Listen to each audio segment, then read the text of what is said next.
Welcome to the Progress Portland podcast. My name's Kip Silverman. I'm not Kip Silverman. You are not. That is Kat Mahoney, our new co-host. We're really, really excited to have Mike Schmidt back here on the podcast today. This will be your third time and our first time's a charm. First three-timer as well. So yeah, super excited. So the reason we want to have Mike back is to talk about current events and things, but not more importantly, but really important is the upcoming Urban League of Portland Lobby Day at State Capitol coming up, I believe, February 11th.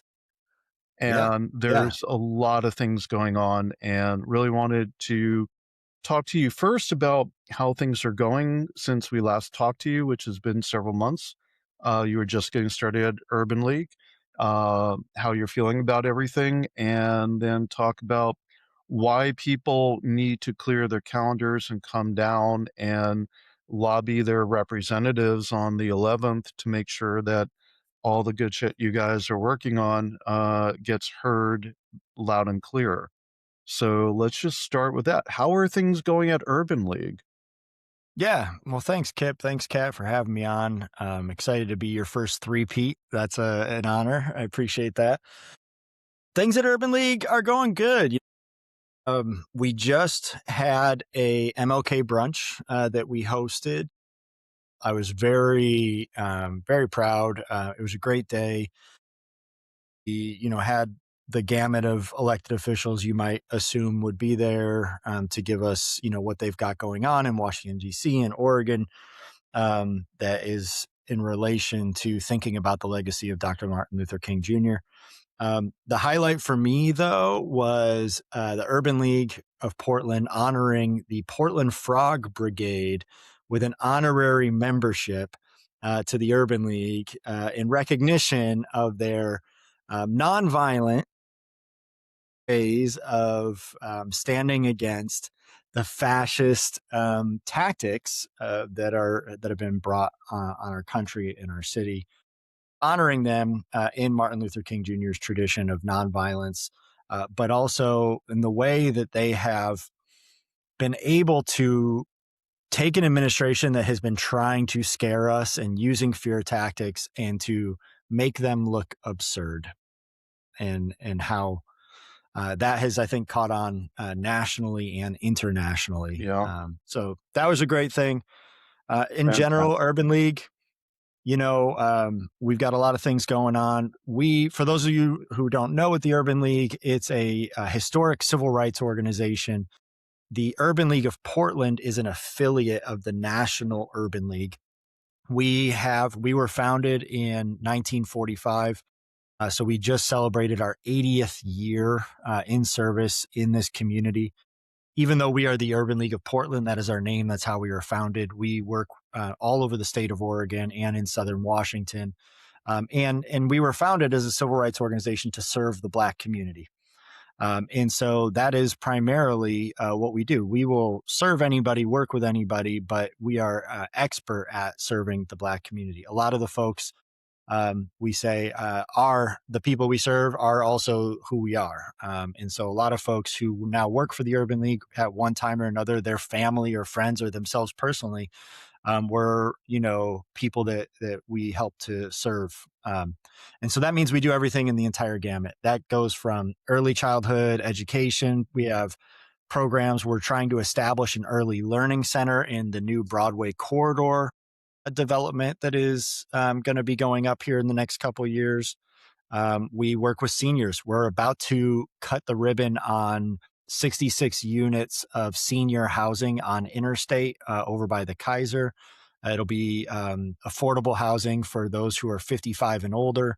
And an exciting news on that project, we were able to get some additional funding so that we could buy down the rent from a 60% AMI that folks would have to pay, adjusted median income, to a 45%, which is the difference of paying $1,300 a month for essentially a studio apartment or a one bedroom to paying less than $1,000 Nice. a month for that same size. So that's a crucial need in our community that we see a lot of units available at the 60% AMI and they're vacant right now. Right. But that 30% and 45%, there's a huge need in our senior population is one of the areas where we see growth of that need.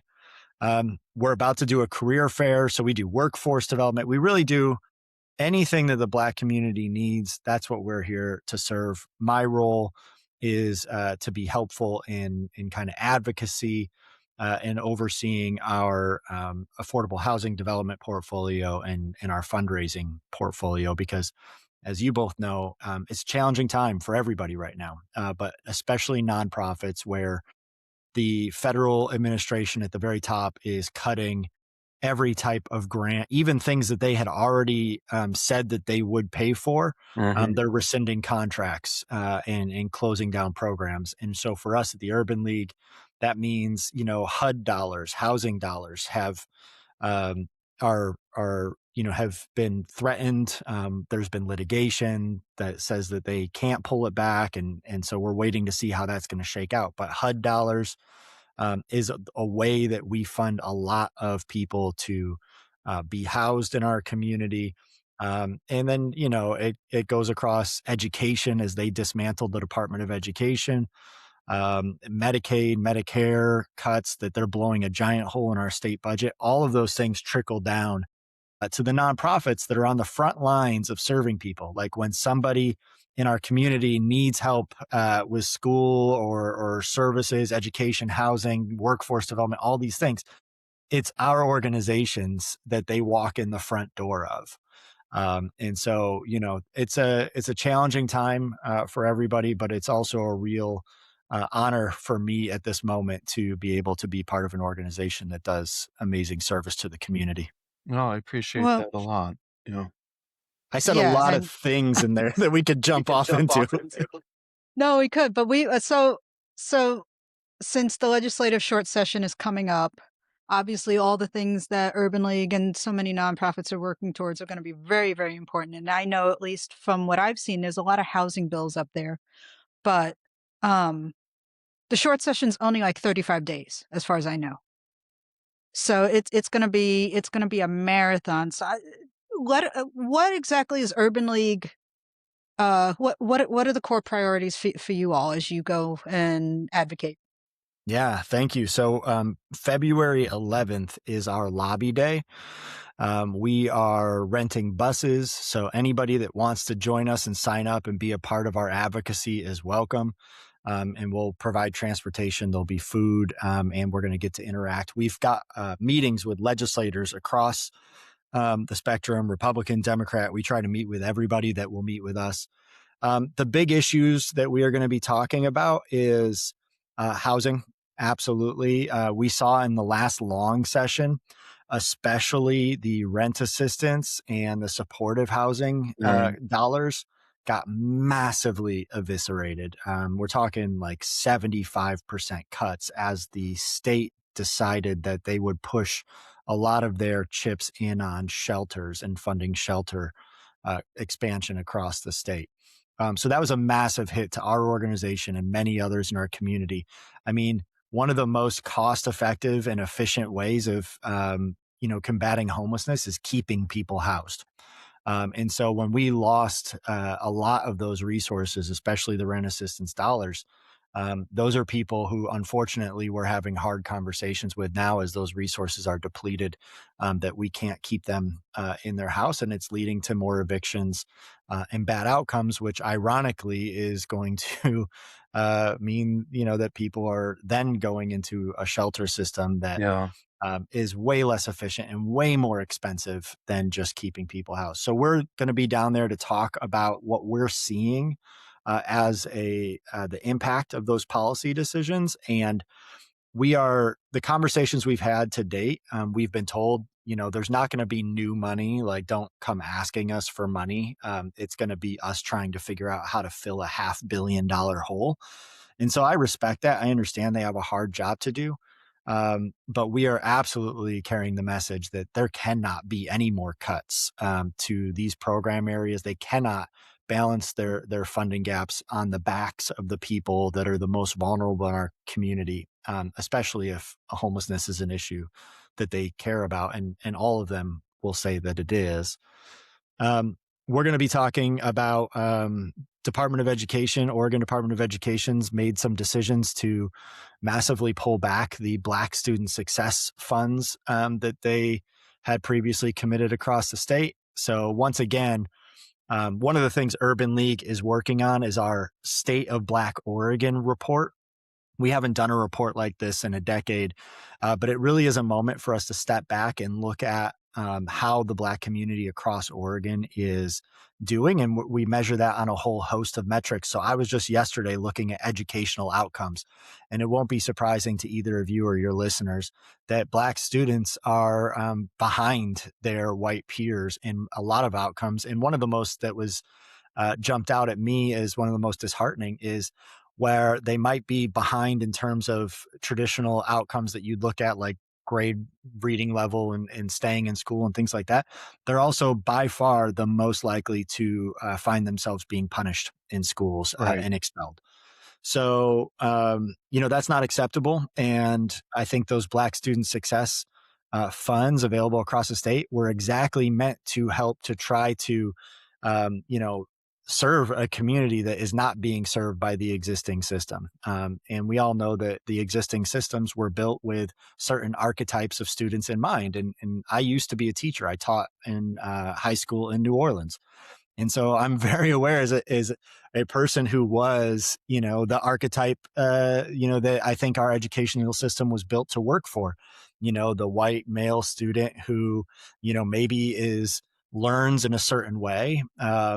That's how our systems were built: testing and testing scores, no child left behind. Those policy, things were built for us with a specific student in mind. And that's just not the reality of the children in our community. And so dollars like Black Student Success dollars allow for programming and culturally responsive programs and trying to hire more educators that look like the students that we're serving, because it's actually proven that for Black students, I haven't seen this in others, but I'm sure it's true for all other cultural, different folks with different cultures and backgrounds. When they're taught by someone in a similar background, they get better outcomes.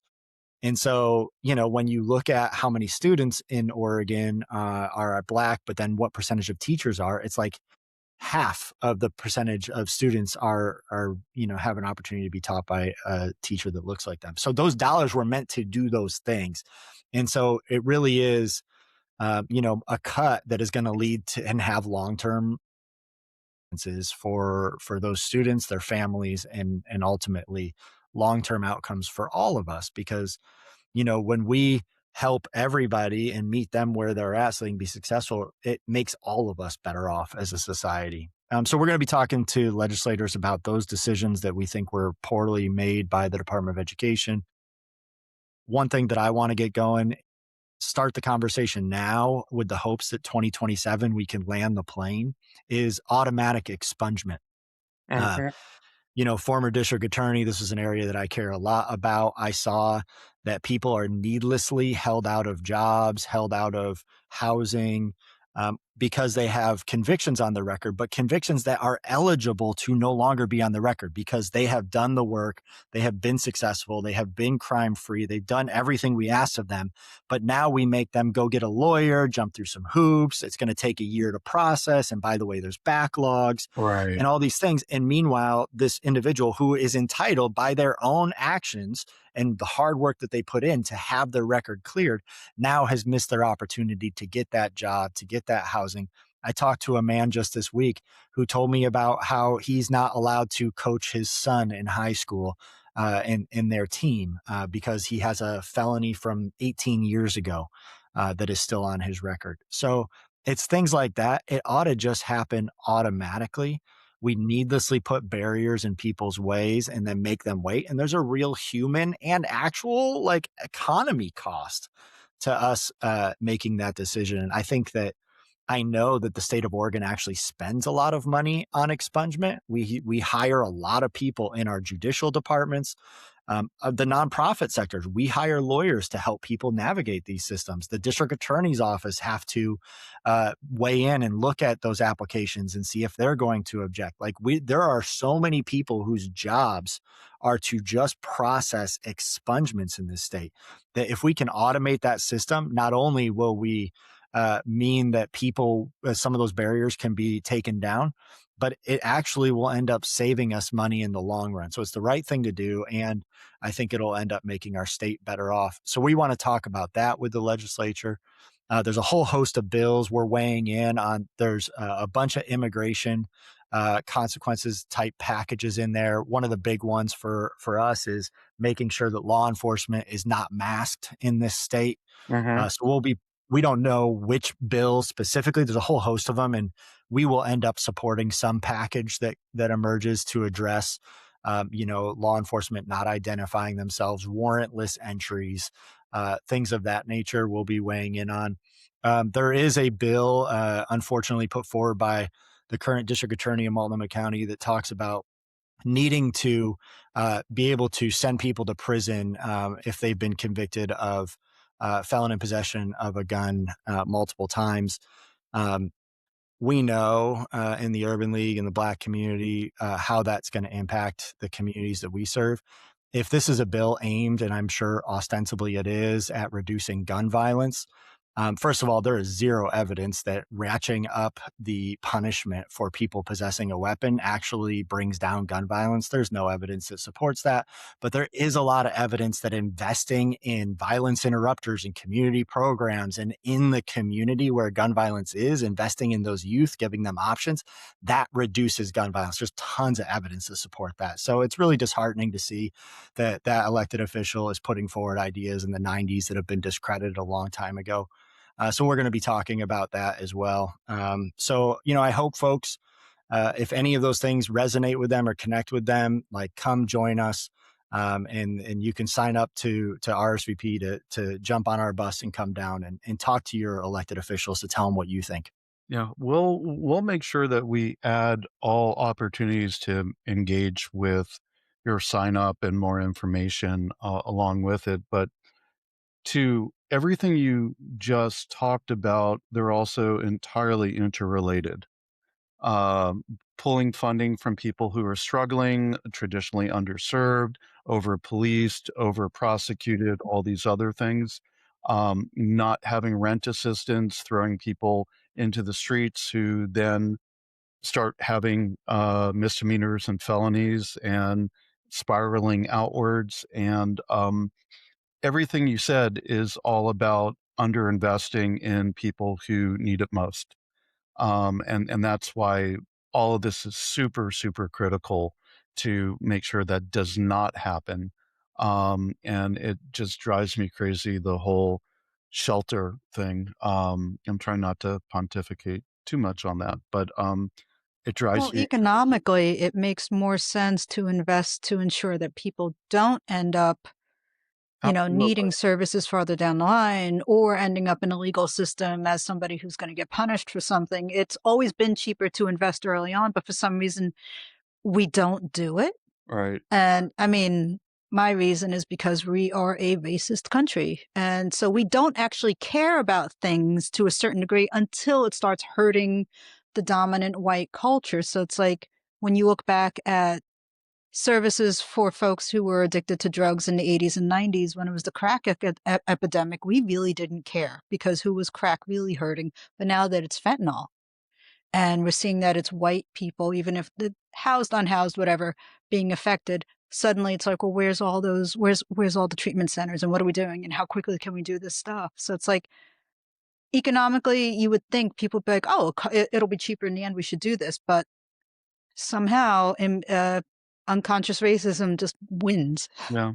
Now, I think from Baltimore and Mike, I know that you attended some conferences over the last couple of years, but I think one of the housing advocates working in Baltimore and with the mayor of Baltimore has been a huge proponent of getting people housing first, no conditions. It's I think the numbers, and I should have looked it up before this, so I apologize if I get them wrong, but $80,000 to get somebody into just basic housing per year. Whereas if they're in the shelter system or in the streets or anything else, it spirals to 150 to 200 or 300,000 for all the police, all the fire, all the medical, and all the other possible challenges that come from it. So just if you're a fiscal conservative, so to speak, it's a lot easier just to get people the help they need and make sure that they stay home to begin with. Um, so, It's funny how, and I agree, Kip. Like, there's just so many instances of, for people who say that they're fiscally conservative to think about alternatives. You know, as a district attorney, we talked about treatment programs as alternative to prison, and we founded the very first ever that I'm aware of treatment court in the country that works with people who are accused of felony violent crimes, of Measure 11 crimes, and instead keeps them locally. And the evidence is overwhelming that not only do we get better recidivism results, which means that those people are less likely to commit new crimes than people who are sent to prison, but it's way cheaper than warehousing somebody. So you get better results, and it's cheaper to the community.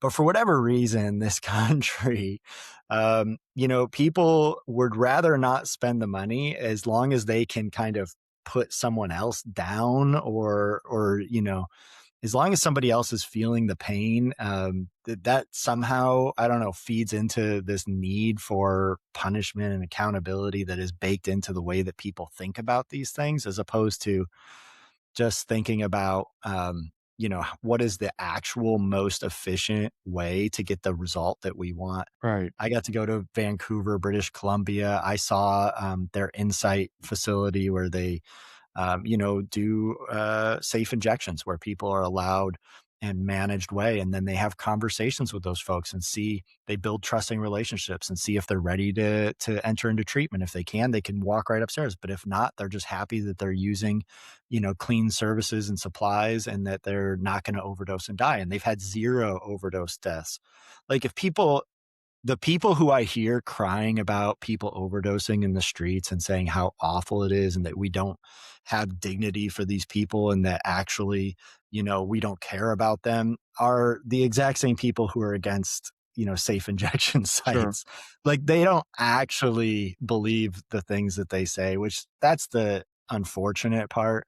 And I think that just spreads to too many things. And if we were really serious about homelessness, like, we would talk about keeping people in their homes, and finding ways to do that. But we're not. We're not serious. Like, we have this thread of the need of accountability and punishment, and we're happy to see people suffer and then pay more to get worse outcomes later on. Yeah. It's weird.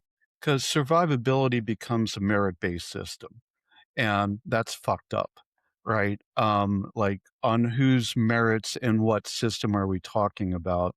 It's not lost on me that Urban League of Portland existed before it was really legal for Black people to exist in Portland.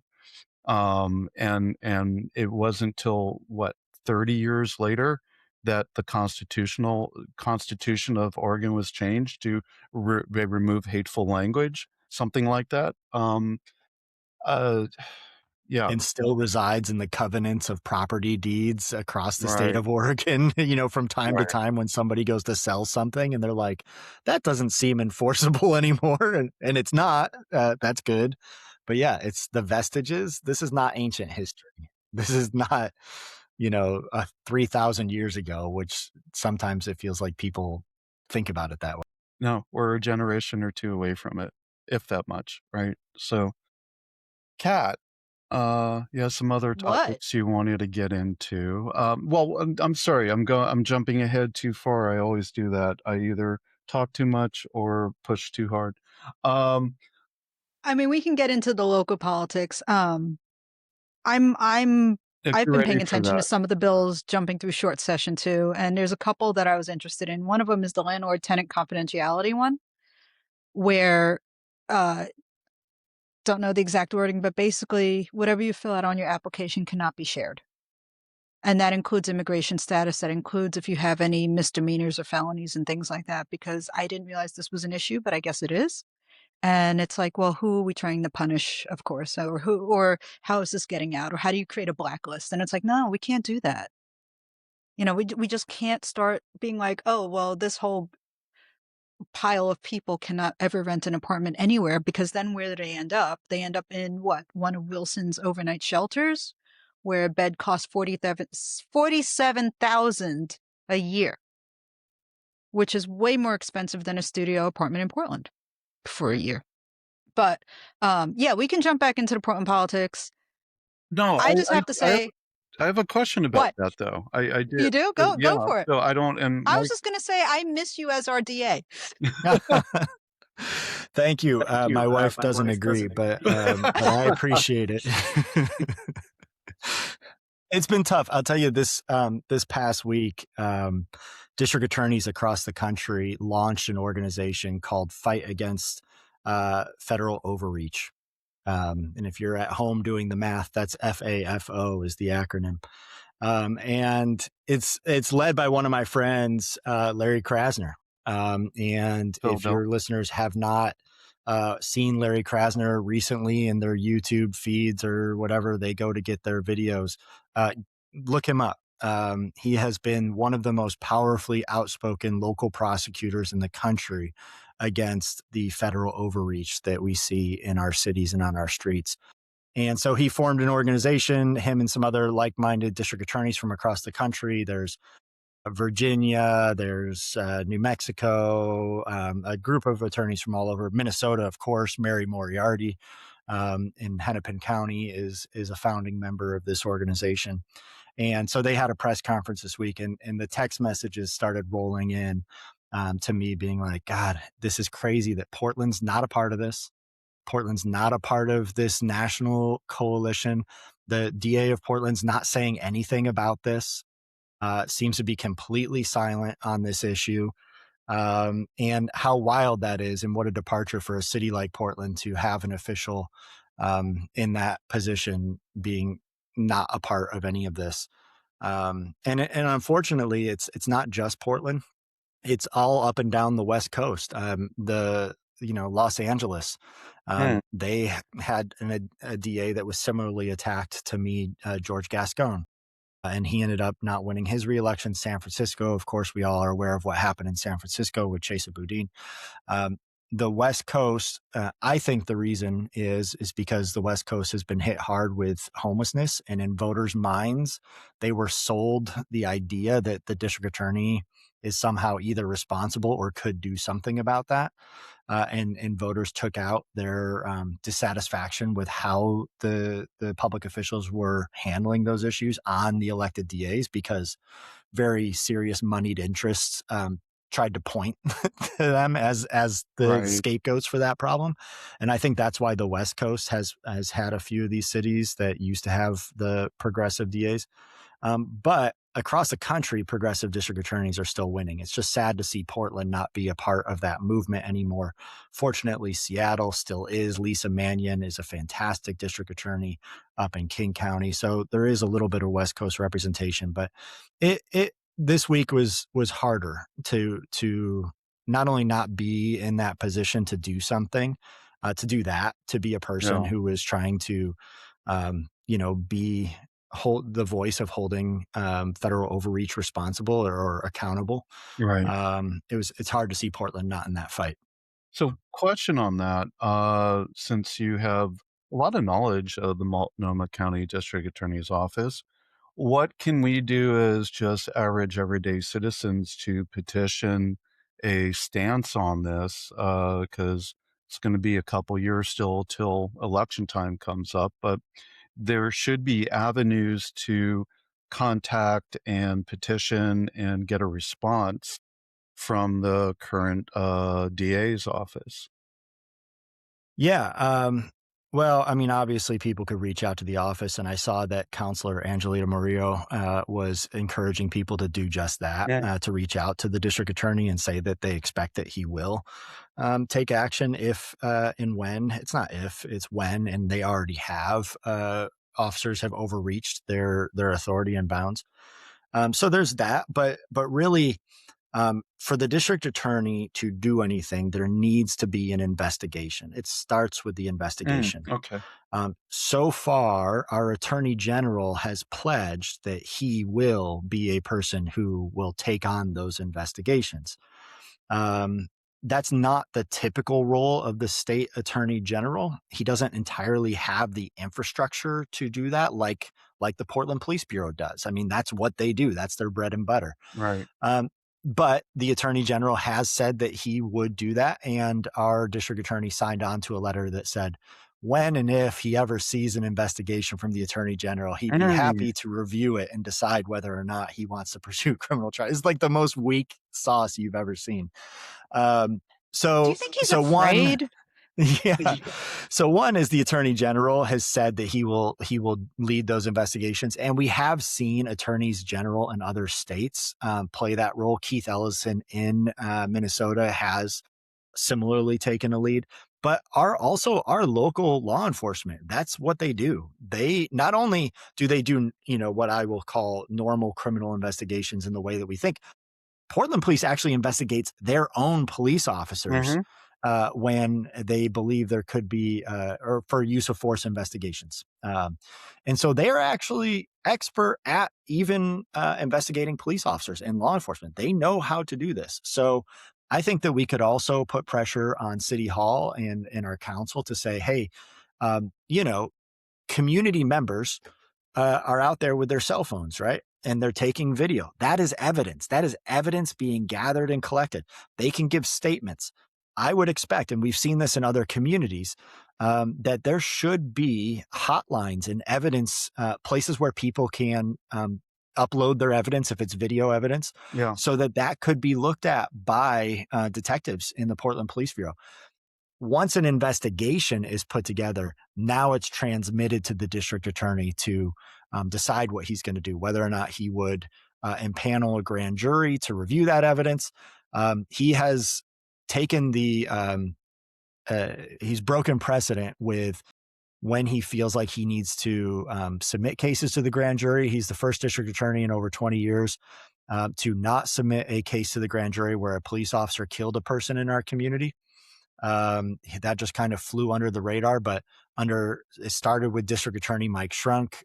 He pledged that every single case where somebody dies from interaction with a police officer, whether he thought that it was potentially criminal or not, would at least be reviewed by the grand jury, which is community representation. District Attorney Underhill continued that. I continued that.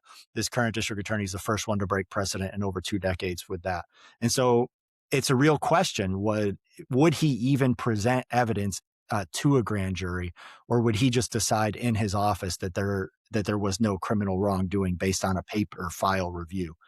So, I mean, it's really kind of step one, step two. An investigation has to happen. Once that happens and it's sent to his office, then the pressure really needs to step up have him do a thorough review, presentation to our community, to the grand jury, and then vigorously pursue those charges.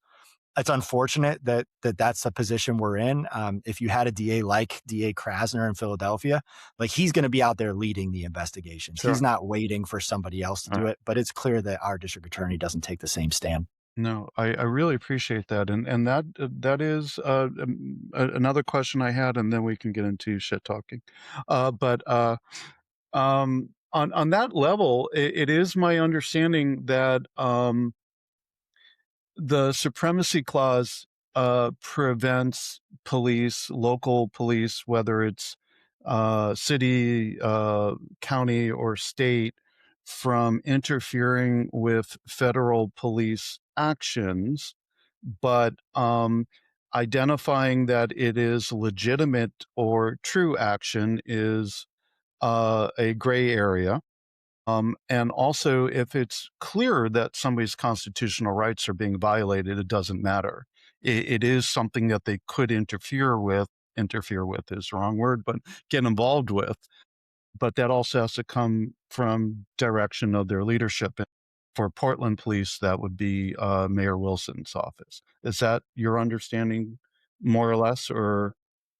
More or less. I'm not an expert in, the interplay of the federal law and the local criminal, but that sounds more or less correct to me. We don't want a situation where we have, their armed officers and our Right.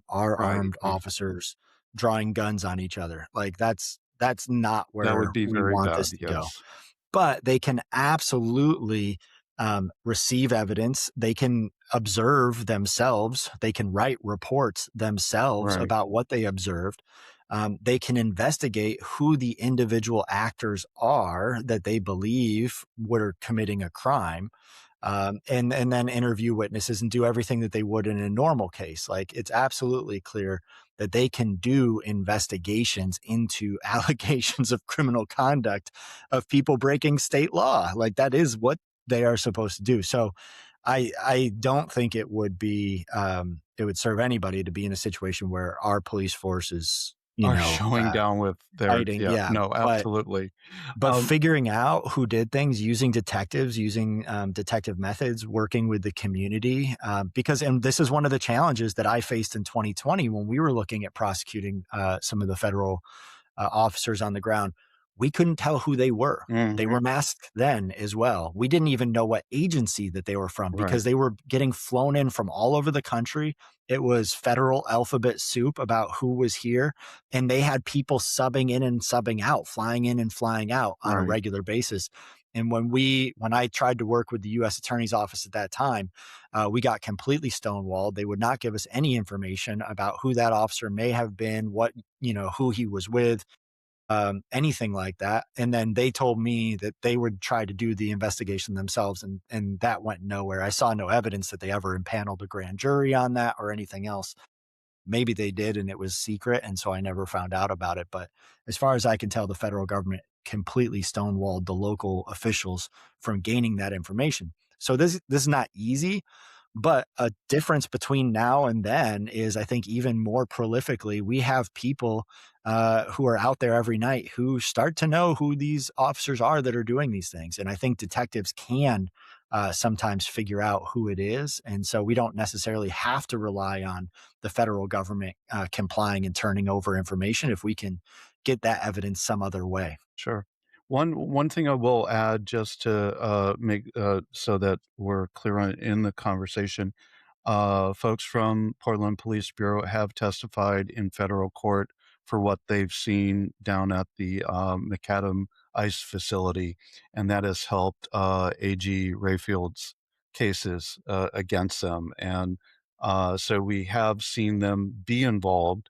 There is a possibility of more of that, though. So cool. Powerful testimony. I know people may disagree on the continuum of the way people see things, but from what I've seen of Portland police, I think, especially compared to what I saw in 2020, they have done, I think, an admirable job. And hearing that testimony, seeing that it felt like this was not a situation where they were trying to sugarcoat it on behalf of other law enforcement. They were saying what they saw, Yeah. and that was crucial.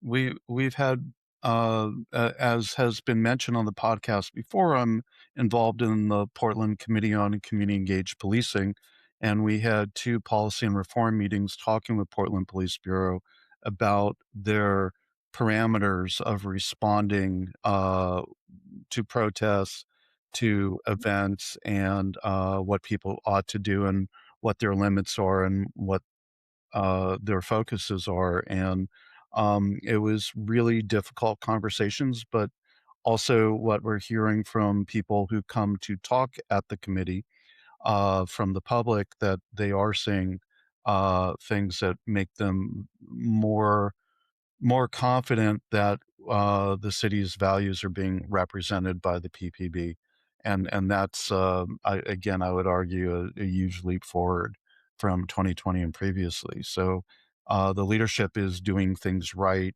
I think we need to make sure that we keep letting them know that they're doing better, and let the leadership that oversees all of this say, "Hey, we can still do more." So.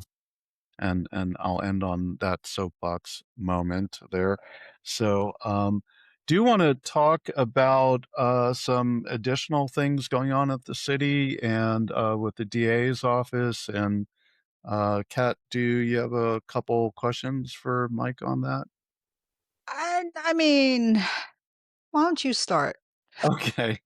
Well, so I mean, one of the biggest things for me, and we're actually going to be speaking of PCCP, I'm not sure how quickly we can get this podcast out, but on February 4th, we're going to be talking with folks from the mayor's office, Portland Police Bureau, hopefully Portland Housing Bureau, representatives from different organizations and individuals that work around the city and county with homeless populations, including Kat here, to talk about, and then of course the public, to talk about how current housing policy has an impact on the houseless communities and homeless folks, and doing pre-sweeps or during sweeps, looking to see if somebody has a warrant and possibly citing them or arresting them for it, and just how the confluence of all of these policies come together to create not real solutions, but more problems for people who are already living in the margins of society. And I know that from your previous work as DA, you made a choice not to go after minor offenses in lieu of putting resources towards uh, crimes that were serious and a true potential danger to people. And for folks that were dealing, like you mentioned earlier, with addiction or drug offenses, deflecting them into different ways to try to get the help they need rather than just prosecuting them.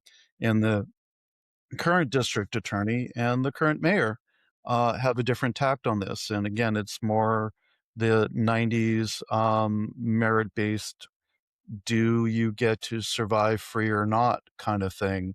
And if you make mistakes, maybe not. Really like to get your opinion on the trajectory that we're going on again, even though we know it doesn't work. Well, that's the hard part. I'm on the board of the peer company, and we were having an all day board retreat this Mhm. morning, talking about. And for those of the people who don't know, the peer company used to be called MHAAO, Mental Health Addictions Association of Oregon. They do incredible work. It's people with lived experience reaching out in our communities to help other people with addictions and mental health challenges. And we've just seen so much success from when peers engage their peers about the challenges that they face. It's just a whole different dynamic.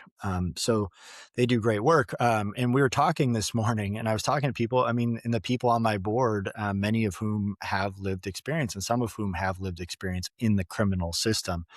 And we were just kind of all shaking our heads at the way that our system works is a lot of times the thing that leads people into addiction or even having mental health challenges later on is trauma. It's trauma at different points in their lives, sometimes adverse childhood experience, ACEs, they call them.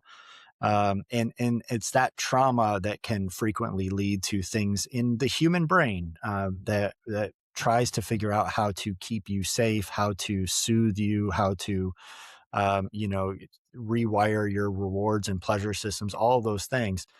And so frequently the people who are dealing with those issues and who sometimes, especially those who come to the attention of law enforcement, are some of the most traumatized people in our community. And our entire criminal system is designed to inflict further trauma. That's our strategy. We truly believe as a culture, and we need to get over this. It's not just about the current DA or anybody else. As a culture, we have bought into a belief system where if we just traumatized people a little bit harder, they'll snap out of it. That they will decide to fix themselves. That they will decide to go a different route. And it's just so not supported by any evidence. And, people listening to this might say to themselves, well, wait, I know somebody who he got arrested, and that was the turning point for him. And like, look, I'm happy for anybody that found their turning point, and different things work for different people. But it is my firmly held belief that even that person that might be in your mind that you're thinking of that turned it around after being arrested, had they had an intervention with actual treatment earlier on, they would have never gotten to the criminal system in the first place. But to Kat's earlier point, we just sit back and wait and we ration those services.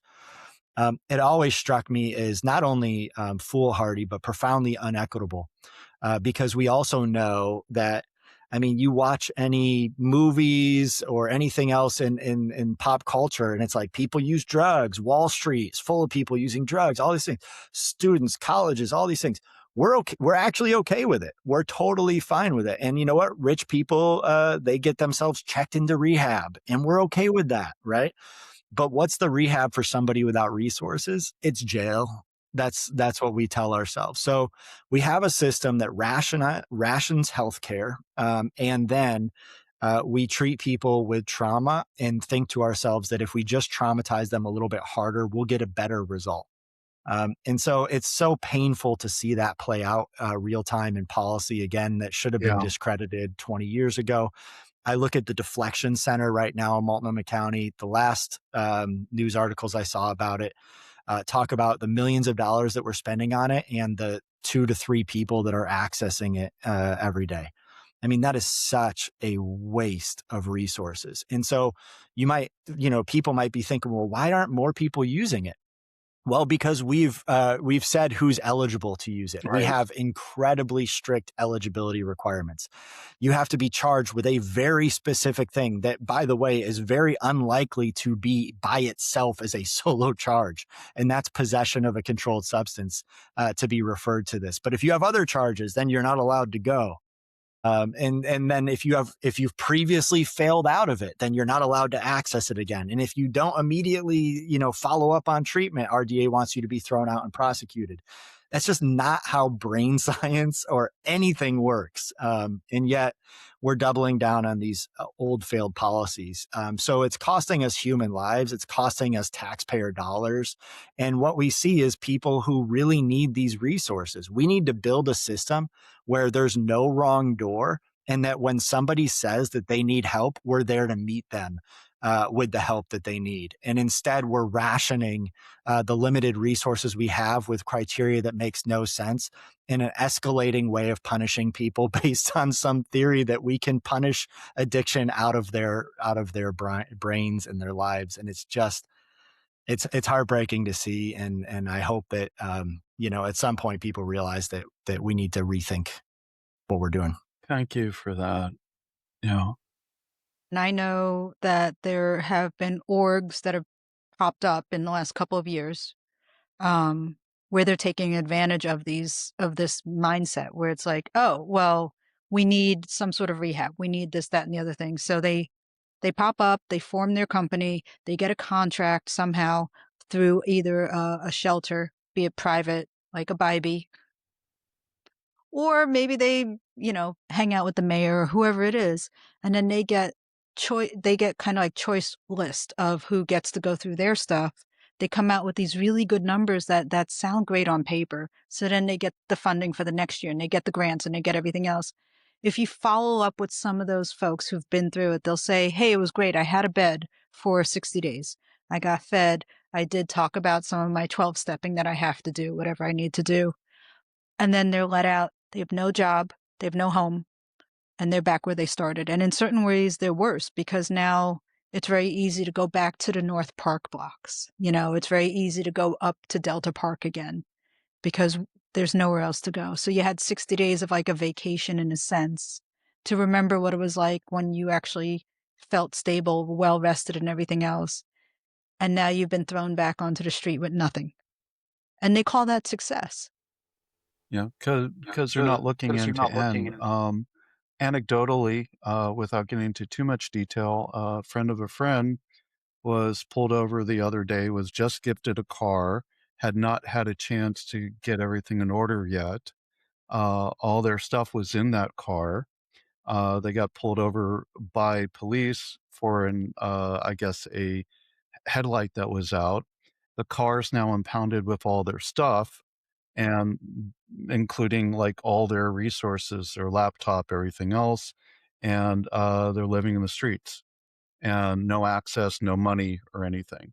And I'm like, these are all minor to mid-range misdemeanors, I believe. There's no felony being committed here, but now you have somebody who's lost everything, can't work, can't make money because they don't have access to their stuff, and are asking for, does anybody have some money for food and a sleeping bag because they have no place to lie down right now. And And it just not to mention impound fees are stacking up on them. So exactly. when they actually maybe are ready to, to deal with this, or they go to court and they do what they're supposed to do, and the charges get either dismissed or pled down or whatever will happen in that situation. Now they're facing fines and fees that they're not going to be able to dig themselves out of. And how is that a rational response from a system and the whole community here who's like, we don't want people to be homeless? Mm-hmm. Great. We're all on board with that. And then look at what the system just did in this situation. It created homelessness. Yeah. And somehow some people will be excited about that accountability despite what the outcome is. Right. Right. And if I were driving down the street and my headlight was out and I got pulled over, I would get a ticket or a citation and get to pay it and go on with my life. Because I have a few other things in order presently. I'm out of work right now, so we'll see what happens down the road. But I've been in I would just get followed home. that has happened, yes. But I've been homeless before. I've been with a suspended license before because I wasn't able to keep up on everything. It could have been much, much worse for me. And the performative cruelty of compounding all this on somebody who's already just barely making it in the margins is heartbreaking. So, uh, wow. On that happy note, um, So, yeah, we've been talking for about an hour now. Anything else that you want to touch on, Mike, that we haven't really covered? Um, Things that we should be aware of coming up, other than the lobby day, which we're gonna post the shit out of for you. So, and the Thank Urban you. League, not just you, obviously. Well, I'll also shamelessly cross promote my own Oh, podcast. that's what I'm getting. Yes. Let's talk about the podcast. How is that going? How are you enjoying it? Is it as miserable as this experience we're having right now? To be honest, first of all, Kip, I think, like you said, this is my third time being on. You had me on while I was running, and it inspired me to be like, if Kip can do it, so can I. There you go. I love The bar serving as that an no, is the bar super example. low? I mean, be honest. How low is this bar, Mike? No, but it was great because it really like it made it clear to me like, hey, this is a way to communicate with people, and there is a barrier to entry. And so thank you for doing your show. I mean, congratulations on being, I think you're above 40 episodes at this point. And close to 50. So close to 50. Yeah. So thank you for doing that. And it is a labor of love. It takes your personal finances to do it. It takes your time. It takes your love for this community to try to lift up issues that are important to community members. So thank you for what you all have accomplished. And so for us, we're almost not quite a year in. I think we launched last year around May. So but we're on our second season, and I'm trying to figure things out. I've experimented with some different formats, some different lengths. As you know, I started out really wanting to keep a crisp, like no longer than 25-minute episode. I think we're now going over an hour every single time, which is probably a little too self-indulgent, but it's fun. I'm having a lot of fun with it.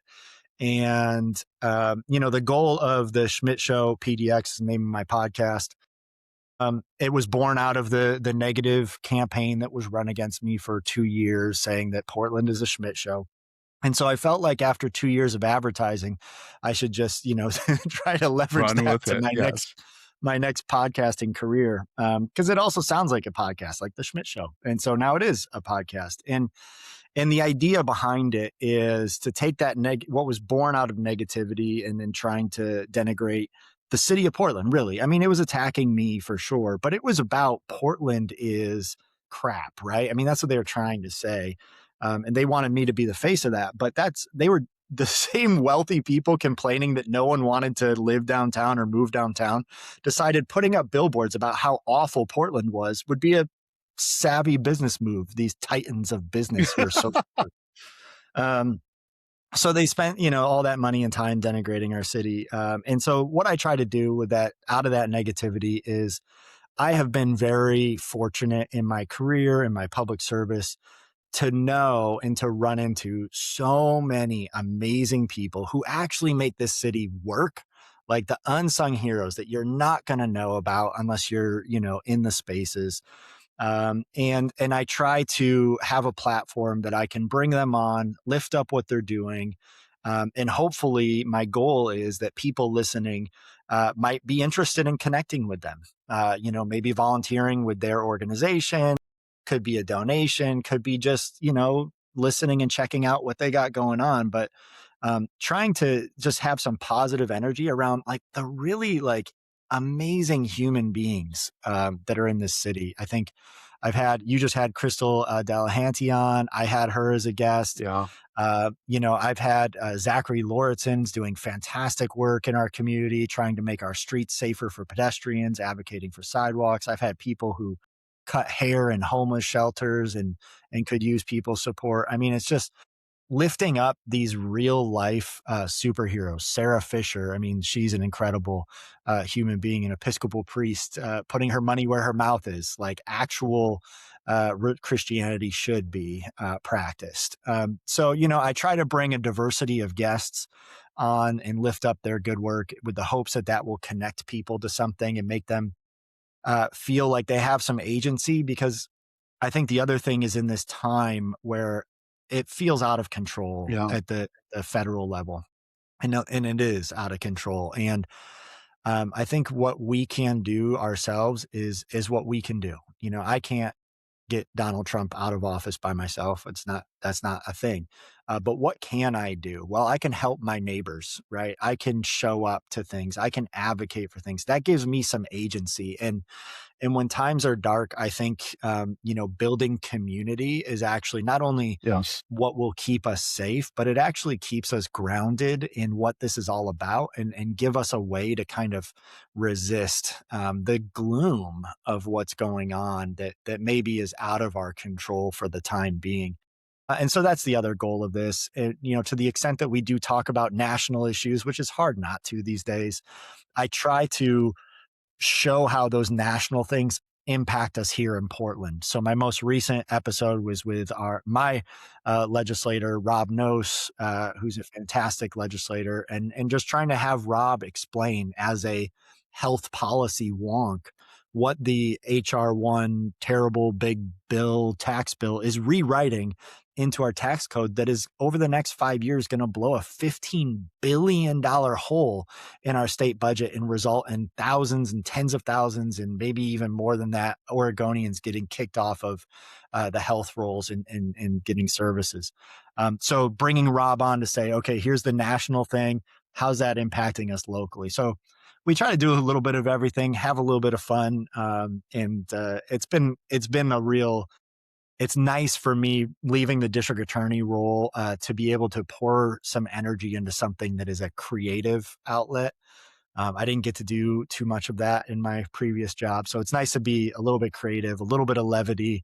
And yeah, I hope people go check it out. Schmidt Show PDX. Yeah. And what I'm trying to learn from your podcast is how to bring levity and fun into this one.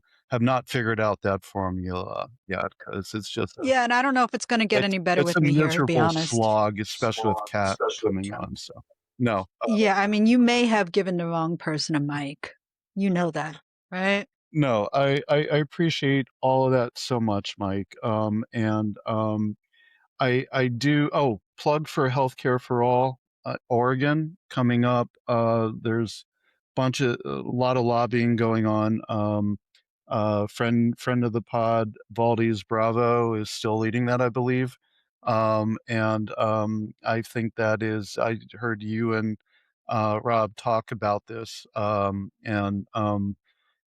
think that is our future, is just, healthcare for all. Let's just make it happen for all Oregonians. That's kind of a freaking no-brainer. So Schmidt Show PDX, we'll link to that too. And man, really good to see you and talk to you, and really appreciate your time. Yeah. And Well, if thank you both. folks want to go to the day of action, can they just go to the Urban League website? Yep. They can go to the Urban League website. Okay. I'll send you a link so that you can link it in the show notes. Yeah, please. But yeah, just go to the Urban League website and RSVP so we know how many people need a bus ride. Yep. Thank Yeah, you. because that's another way to build community. Absolutely. Yeah. Very cool. Thank you so much, and we'll talk soon. Progress Portland is also on Facebook and Instagram, and we have event listings and updates on our website, progressportland.org. There's a content form on our website if you'd like to help out or have questions or comments. Our theme music is by the Portland band Helvetia.